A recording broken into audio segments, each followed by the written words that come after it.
Did you know that 1 in 20 workers worldwide is a migrant? The migrant experience. It's a powerful one. In an environment where we're talking about global inclusive growth, this entire group of people is being left behind and ignored. A migrant worker is defined as someone who lives and works in a country where they don't hold citizenship, and some 67% of migrant workers reside in high-income countries. That's nearly 114 million people. So what are the ways their presence bolsters an economy, and what are the challenges that lie ahead?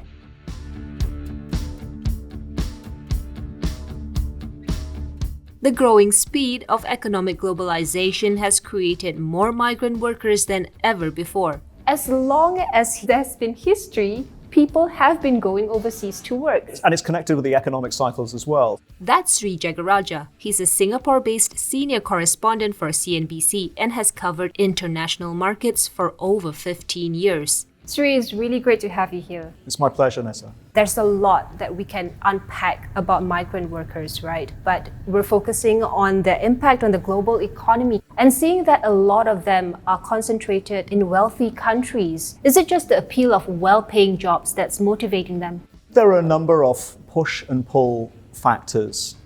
What it comes down to is the dynamics of the international labor markets. And it's exactly like that. It's exactly like a market. You go where you can get the best price for your unit of labor, whether you are skilled, unskilled, or a semi-skilled worker. That dictates the flow. But then, of course, globalization, the increasingly interconnected world, has just accelerated those trends. The barriers to entry have come down in the workforce. There are the demographics involved. Fertility rates have been falling, low birth rates, higher aging population, and that depletes the available pool of labor, creates the dynamics for entrance into the economy.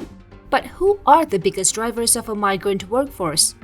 In 2020, the top 3 sources for remittances, which is the money workers send home, were the United States, United Arab Emirates, and Saudi Arabia, all high-income countries.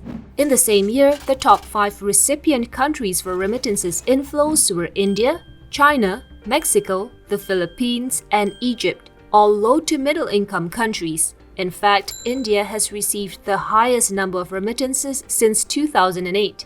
The foreign exchange factor is a big driver in terms of the flows. So if you take the Singapore example, many foreign workers, migrant workers who work in the construction industry, in the shipbuilding industry from Bangladesh and from India, for example, Sri Lanka too, come here because they can remit their salary in Singapore dollar terms back to their families, which will inevitably mean more currency in their bank account, a better standard of living for their family.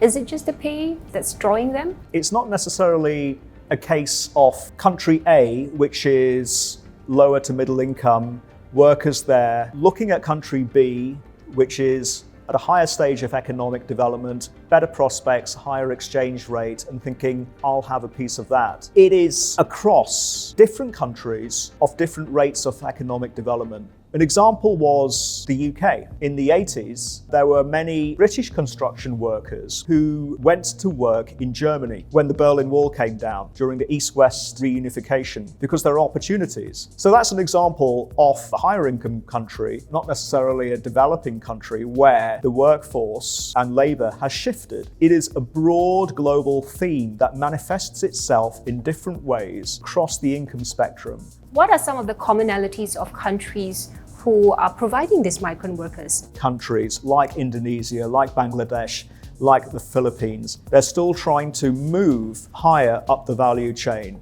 They're at that stage of economic development where it's a lot of agriculture, a lot of manufacturing, and they have not yet fully developed a higher value, high-tech industry, for example. So those workers who may even want to transition may not be able to do so because the infrastructure isn't there, the upskilling isn't there, and they are stuck. And they see the prospects with the skills that they have are better in other countries within Asia, Singapore, Malaysia, for example, and they gravitate there. While there is no internationally accepted statistical definition of labor migration, they are usually categorized by the sectors they work in, and the challenges usually differ according to their skill set. You have varying degrees of exclusion, varying degrees of injustice. when it comes to the issues of basic pay, working conditions, living conditions, recourse to basic labor rights and advice. In fact, there are very strong laws that are put in place to protect and safeguard their rights. It's enforcing those laws that is the tricky part, because that comes down to the companies that employ them. And typically, many of these companies, many of these contractors and subcontractors, it's not really a huge priority for them. According to Human Rights Watch, Qatar's 2 million migrant workers make up an estimated 95% of the country's workforce. The country has faced intense international scrutiny over its treatment of migrant workers since it won the 2010 bid to host the World Cup in 2022. And many of them are in debt. Pre-pandemic, that was a big problem. Also, there is no basic insurance or health coverage for when these men are hurt in an accident in the workplace. The vulnerability of migrant workers was highlighted even further with the pandemic, as borders were closed and mobility was heavily restricted. A lot of these men and women cannot go back because of the restrictions in their own country and have to stay here and have to work because of the economic desperation in their own country. The situation is quite different for migrant workers who still had jobs in their host country. For example, at one point in December 2020, almost half of migrant workers living in packed dormitories in Singapore had had a COVID-19 infection. Social distancing in a dormitory where there are 12 men sleeping there and using that as their living quarters, transmission will happen. COVID will spread. And that happened. We saw that. Yeah. We saw that in Singapore. We saw that in Malaysia. We saw that in Thailand. If there was anything good that came out of this pandemic, it did shine a much needed light on the living conditions of these workers in Singapore. And I'm sure it's the case all over the world as well. Despite the challenges, migrant workers provide a great benefit, not only for their host country, but for the countries they hail from.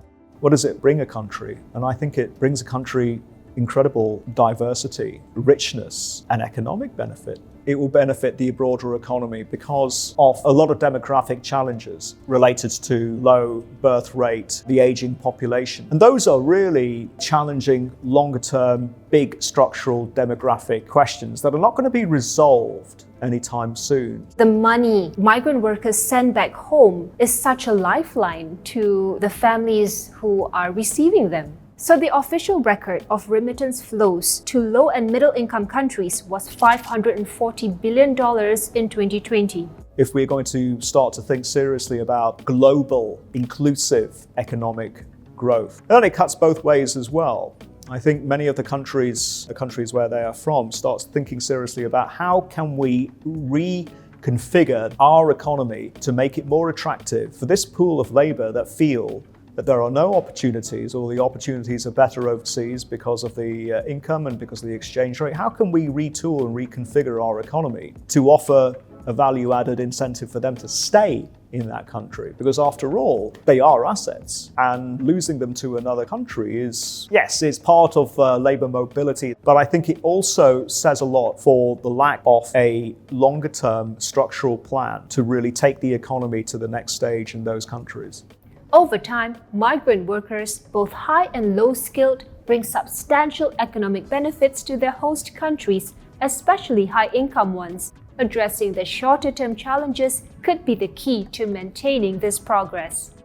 Sri, do you know that 3 out of 4 of my grandparents are migrants and they all worked here? Everybody has that story, I think. You know, bring me your huddled masses yearning to be free. And my parents, it's something that resonates with me as well. The civil war in Sri Lanka escalated and really started to take a turn for the worse. My parents came to the UK in 1968. My father wanted to improve his skill set as a doctor, and we made our lives there.